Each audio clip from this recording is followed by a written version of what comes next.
It's time now for County-Wide, a special presentation of Yavapai Broadcasting News. Join Paul David and Brad Miller as they talk with our community's leaders, newsmakers, and people in the know. You'll hear about the hot topics that affect all our lives here in Yavapai County. And now, here's today's County-Wide. Welcome to County-Wide. I'm Paul David. Good to have you in studio with us today. In studio, talking with us today is Jeff Andrews, the fire manager for the Prescott National Forest. Good morning. Good morning, Paul. Good to have you in studio. Glad to be here. I told you last week we had Coconino National Forest. Don Muse and Brady Smith were in studio kind of talking about current conditions on the Coconino National Forest. And it wasn't just a couple days later that we started getting announcements that fire restrictions were going to go and get in place because of the approaching Memorial Day weekend. Yeah. Conditions are dry and all the typical stuff we see every year around this time of year. But we thought we need to get the Prescott National Forest in too. After all, Yavapai County is sitting right in it. So I'm glad you're here today. I appreciate that. When I was talking to Debbie, and Debbie said she was going to go ahead and approach you to have you come down here. You're fire manager right now, but you've been with the Prescott National Forest for several years now, quite a few years, and you've got quite a background. So I thought we'd start with that, just so folks know this information is coming from Jeff and who Jeff is. Okay, you bet. Currently, my title is the Deputy Fire Staff Officer, and I started with the Prescott National Forest back in 1992. So I worked a few previous years up in Montana, Minnesota before moving to Prescott. I worked 13 years on the Hotshot Crew, from crew member, which is the lowest level, all the way up to the superintendent, which is the leader of the crew. After that, I worked as a zone or district assistant fire management officer and fire management officer for a small handful of years. I moved to the center manager position, which is our dispatch center, so essentially coordination, dispatch, logistics, intel products. Moved into that role for a while, and then into my current role as the Deputy Fire Staff Officer. What is it like to be a Hotshot Crew member? Because I don't think I've ever had a Hotshot Crew member actually in studio to talk about that, because that, you guys are brought in, and I'm not sure exactly how that works, but who makes that decision, first of all, and then when do we decide to bring in a Hotshot Crew, and what is a Hotshot Crew? Sure. Well, a Hotshot Crew is what we refer to as a national resource. So it's a group of 20 people, typically from all around the country. These folks come in every year. On the Prescott, we've got one crew. Nationally, I think we're up to maybe 70 to 80 crews now. And so when I say national, they're available for assignment anywhere in the country. Okay. So typically, you'll see them on some of our larger fires. Gladiator fire last year, for example, we probably had anywhere from 20 to 25 Hotshot Crews that came in from around the country for that. So, okay. In my time on the crew, we've traveled all around the country, from Florida to Hawaii to Washington to West Virginia, Canada occasionally.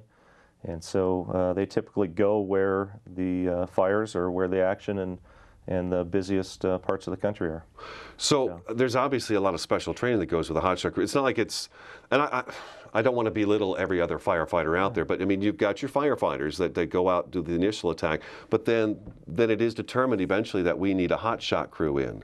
Sure. So what is the difference between a regular, I hate to say that, but you know what I'm saying. There's your firefighters, and then there's your Hotshot Crews. What's the difference there? Yeah, I don't think we need to you're right. I hate to go there either. They're all firefighters. Exactly, exactly. Everyone's putting their life in danger. You bet. Essentially, it's a different tool in the toolbox. Okay. Where we've got the engine crews, we've got the helicopter crews, we've got the Hotshot Crews.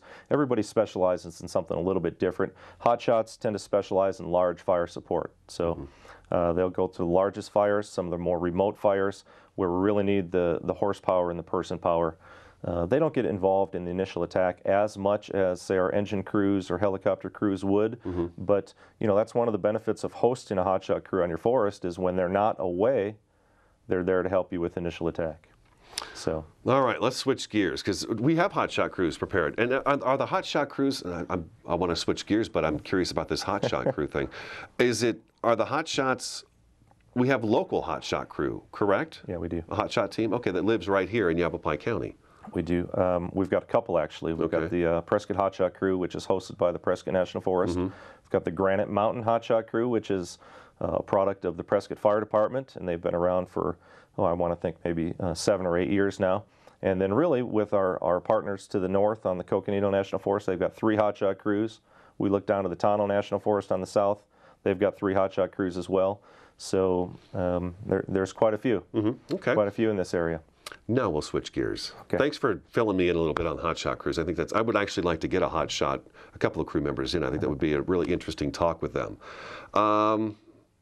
Forest conditions in the Prescott National Forest. We got an update on the Coconino National Forest. Restrictions go in place tomorrow morning, Wednesday, May 22nd, 8 a.m., fire restrictions stage 1. Same goes in place in the Prescott National Forest. What are the current conditions out there? Well, conditions are starting to dry up. Obviously, we've made the decision to go into restrictions, so we feel we're at a point in terms of weather patterns, both down the road here and then what we've experienced over the past 3 months. Fuel conditions, they're to the point where we're going to warrant these restrictions. So as far as precipitation goes, you know, at one of the stations we measure in Prescott, we're somewhere around 3 inches deficit. We have had a good January. But since then, we haven't seen much precipitation at all. And then down here in the Verde Valley, you know, we're somewhere around 2 to 2.5 inches deficit, below normal. Okay. You bet. So we're concerned. Obviously, that influences the fuels conditions. So we're at the time of year now where the grasses essentially are cured out. They're dead now, and they could pose a significant problem. How do you measure that when you go out in the forest? How do you look at the grasses and the trees and everything that's out in the forest, of course? But what do you do to decide, okay, this is going to burn quick, this won't burn quick? Yeah. We really break our fuels into 3 different categories. We've got our timber type, we've got our brush type, we got our grasses. So we measure live fuel moisture contents, and we also measure the dead fuels, or the fuels that are on the forest floor that will carry a fire along. So how do you measure them? A couple different ways. We measure them. I'm picturing a guy walking out there and taking a stick and going snap. Okay, that's dry. Well, that's dry, and we use moisture probes occasionally on some of the larger fields. We'll actually go out there and hand calculate that, check the moisture content in our dead fuels. Live fuels, we actually go out there. We take clippings, trimmings, we bring it into a machine, and that actually weighs it and then calculates the live fuel moisture content. So, oh, no kidding. Yeah, we do have other weather stations that are automated that will also provide this information for us as well. And we haven't had any rain in the Prescott National Forest, I would say probably late January, early February. It's been quiet. You know, January, like I mentioned, was above average for rainfall, but really February, March were a fraction of what we normally get. And then, you know, we saw a little bit of a trace of moisture this past week, but nothing significant. It's been pretty hit and miss, I'd say. You bet. Okay, let's take our break. Jeff Andrews in studio today with the Prescott National Forest. I'm Paul David. This is Countywide, and we'll be back in just a couple minutes.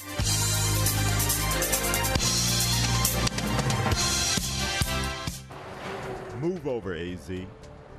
Arizona's move over law requires you to move over or slow down when you drive past any vehicle pulled over with flashing lights.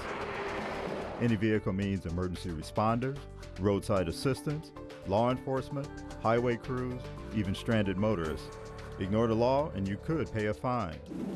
Remember, every vehicle, every time. Move over, AZ. Sponsored by ADOT in partnership with the Arizona Broadcasters Association and this station. Oh, those boys are much too much. Those boys are much too much. We got the spirit. We're hot. We can't be stopped. We got the spirit. We're hot. We can't be stopped. We're going to beat them and bust them. The smallest moments can have the biggest impact on a child's life. Let's get a little bit rowdy. R-O-W-D-Y.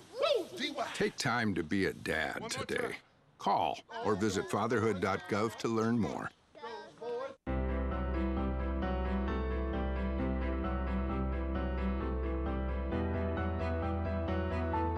Body language can tell you all sorts of things. Like someone is having a stroke. Know the sudden signs. Learn fast. Face drooping, arm weakness, speech difficulty. Time to call 911 and get them to a hospital immediately. Learn the body language and spot a stroke fast. Here in northern Arizona and throughout Yavapai County, people count on Orkin Pest Control. With over 100 years of combined experience, nobody knows how to protect your home or your business from harmful or annoying pests like the Orkin man. To start service, contact your Northern Arizona Orkin Pest Control. In the Verde Valley, call 567-5100 or Orkin Pest Control in the Prescott area at 77.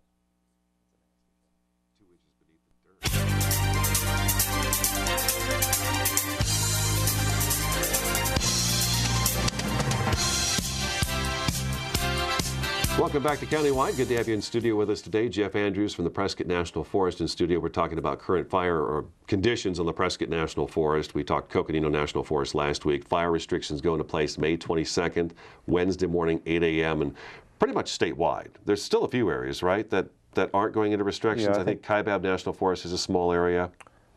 Correct. Apache Sick Reefs? I haven't heard what they're going to be doing yet, but pretty much everything in central Arizona is on par to go in here on the 22nd. So we'll see the Kaibab, the Coconino, Prescott, Tonto, BLM lands as well. Game and Fish, they've got a few pieces of land too that they're putting in restrictions. So, and I've noticed, and we're really working hard. We were talking about this just before the show to kind of get the restrictions the same across the board, which we were talking before the show as well. It's difficult to do because one part of the state is extremely dry, where the other part of the state might not be quite as dry. But basically, we're going into stage 1 restrictions Wednesday morning, May 22nd at 8 a.m.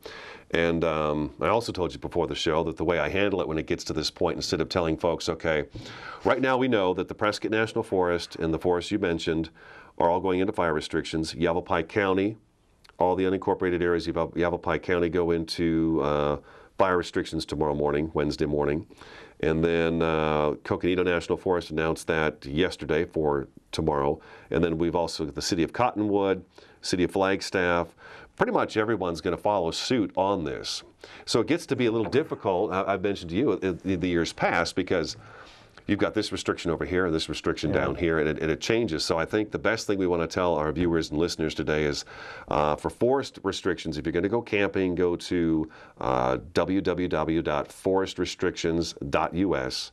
And then when it comes to your backyard, your front yard with the warming fires and the barbecue grills that are charcoal, you want to call your fire department or your fire district and find out from them what the restrictions are in the area. Basically what it boils down to is we've got to be careful with fire. And we want to talk a little bit of wildfire history. We've had our share on the Prescott National Forest of some real dandy of fires. Ryan's been showing some pictures of the Gladiator fire last year, so wildfire history. You bet. Tell me a little bit about that, Jeff. Well, the Prescott National Forest averages somewhere around 90 fires a year. Wow. And so a lot of those you don't hear about, obviously. Right. 95% of those fires are 10 acres or less. And so what that equates to is about 3,500 or 3,600 acres burned a year. Many of those don't get the media attention, obviously. But we've had a good history of some large fires in the Prescott. I think I can recall the Gladiator fire, obviously, last year. Many folks remember the Indian fire. South of Prescott. South of Prescott, the Lane 2 fire, which was 5 or 6 years ago in Crown King as well.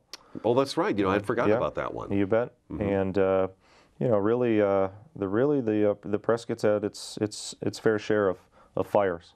It's scary to have them so close to Prescott too, because Prescott is surrounded by the forest. You bet. You bet. And it's not only Prescott proper. We've got a lot of communities out there, smaller subdivisions that have 50 to 250 homes in there that are isolated, surrounded by forest, and they're a significant concern for us. I wanted to ask you that too. The Prescott National Forest, in my eyes, and dealing with Prescott National Forest over the years, it seems that prescribed burning and some of the thinning tends to be a little more difficult over there because people seem very sensitive to the smoke. And I don't know if there's the way Prescott and Prescott Valley and everybody's situated that the wind tends to bring the smoke into town. And we talked about the fact that ADEQ really kind of lets you know whether or not you can be permitted to burn and stuff. But are there areas that concern you? Because everyone's working on this defensible space. Defensible space seemed to come around 3-5 years ago, and we really plug it here at this radio station with the wildfire PSAs to make sure you get all that stuff out of your yard. Don't have tree limbs touching your roof, because that's how fire gets to your roof sometimes. Are there spots in Prescott national forest that you look at and say, this area really needs to be dealt with? Yeah. Well, I think that we've got a lot of those areas. Obviously, Crown King has been a concern for us. You know, really, the way the country's aligned and the way the weather patterns are here in Prescott, we've got a significant concern on the south and southwest side of the community of Prescott. Makes sense. And that could be the case for a lot of these smaller communities, the Prescott Propers, the Highland Pines, the Groom Creeks, the Ponderosa Parks, the Crown Kings. You know, we've got a long list of communities out there. And so, you know, anytime we've got a value, and it's tough to put a value on natural resources and property, but you know, we're concerned, and we do our best to interface with the fire departments, the communities, the homeowners associations, and we've made great progress in the 20 and 25 years. We've got the Prescott Wildland Urban Interface Commission. Right. They were really a pioneer in the country in terms of organizing communities, getting the message out, getting the awareness up, and really helping themselves protect their communities out there, and it's really been monumental.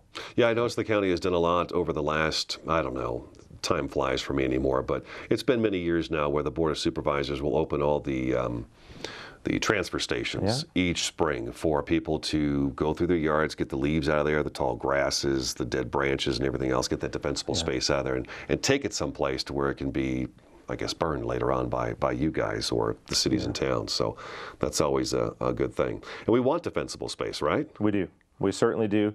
And, you know, when we preach this and promote this to a lot of the communities that we've got limitations with our workforce and our budgetary constraints. So we really rely on the homeowners, the communities to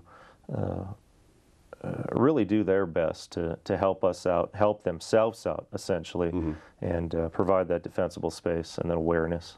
How are the resources for us? You know what? Yeah, let's go ahead and do that. How are the resources for the Prescott National Forest right now? Resources are... For the fire season. Yeah, you bet. This year, as we have in years past, we've got 5 engines, fire engines. They vary in type that are on board 7 days a week with a fully staffed workforce. We've got the... What is the fully staffed workforce for an engine? Essentially seven people. Okay. So 20 on the Hotshots. 20 on the Hotshots. Is that the average number, or do some Hotshot teams bigger or smaller? That's it. That's okay, the average 20. number. Okay. So that's the standard number. So we've got the 5 engines. We've got a helicopter crew this year, which is a Type 3 helicopter with 8 people connected with that module. Are they stationed in Prescott? They are stationed in Prescott out at the airport there at the Prescott Fire Center. We've got a mix of prevention and patrol folks out in the forest. We've got our air tanker base, which is out at the Prescott airport there. And so... How many air tankers do we have on hand right now? It's actually stationed here. We don't have any actually stationed in Prescott. The way they're managed on a national basis. And so they go where the priority is. As needed. As needed. And so every day they're released from an incident, and they're reassigned the following day based on where the need is across the country. And they're kind of stationed in key locations, I guess, so they can respond to where they need to be the fastest, I suppose. They're transient in every sense of the word. They go exactly where they're needed the most. Okay, let's take another break. Okay. Jeff Andrews with the Prescott National Forest is in studio today. I'm Paul David. This is Countywide. We'll be back in just a couple minutes.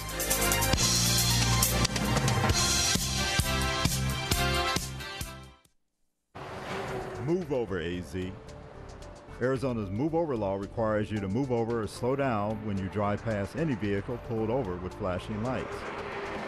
Any vehicle means emergency responders, roadside assistance, law enforcement, highway crews, even stranded motorists. Ignore the law and you could pay a fine. Remember, every vehicle, every time. Move over, AZ. Sponsored by ADA in partnership with the Arizona Broadcasters Association and this station. Oh, those boys are much too much. Those boys are much too much. We got the spirit. We're hot. We can't be stopped. We got the spirit. We're hot. We can't be stopped. We're going to beat them and bust them. The smallest moments can have the biggest impact on a child's life. Let's get a little bit rowdy, R-O-W-D-Y. Take time to be a dad today. Call or visit fatherhood.gov to learn more.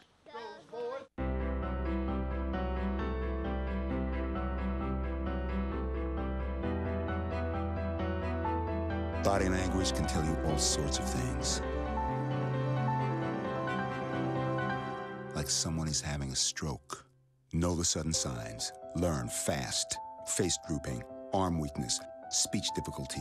Time to call 911 and get them to a hospital immediately. Learn the body language and spot a stroke fast. Here in northern Arizona and throughout Yavapai County, people count on Orkin Pest Control. With over 100 years of combined experience, nobody knows how to protect your home or your business from harmful or annoying pests like the Orkin man.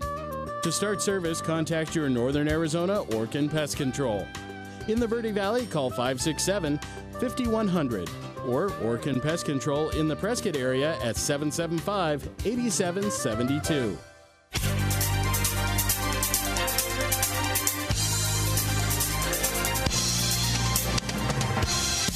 Welcome back to Countywide. Jeff Andrews of the Prescott National Forest in studio today. I'm Paul David. It's good to have you in.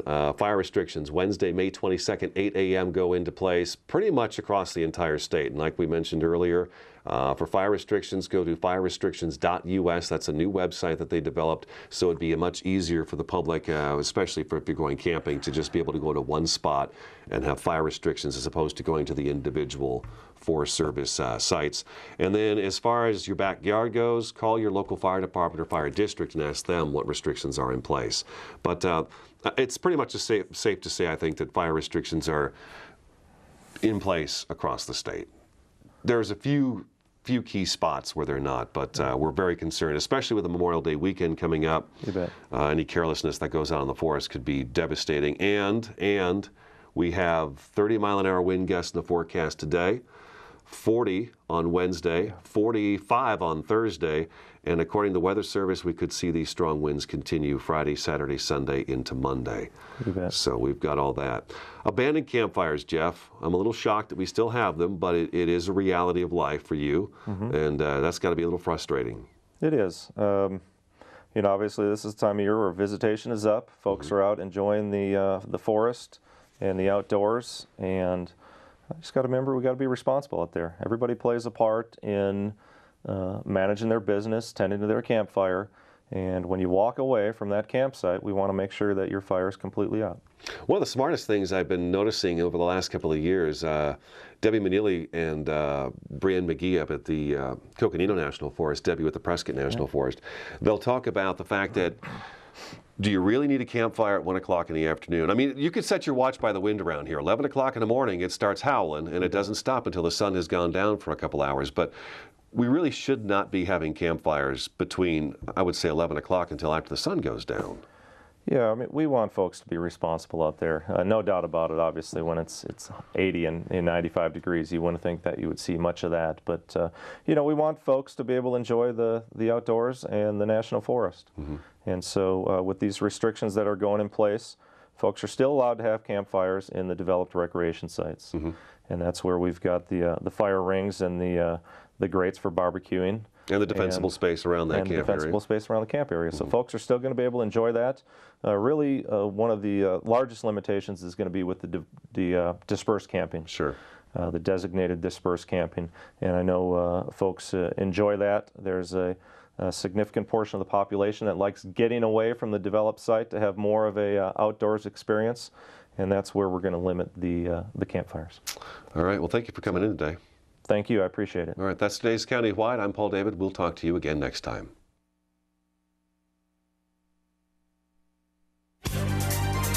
This has been Countywide, a special presentation of Yavapai Broadcasting News. Listen in each Tuesday and Thursday as we tackle the hot topics and talk to the decision makers across Yavapai County. That's Countywide with Brad Miller and Paul David each Tuesday and Thursday on this Yavapai Broadcasting station.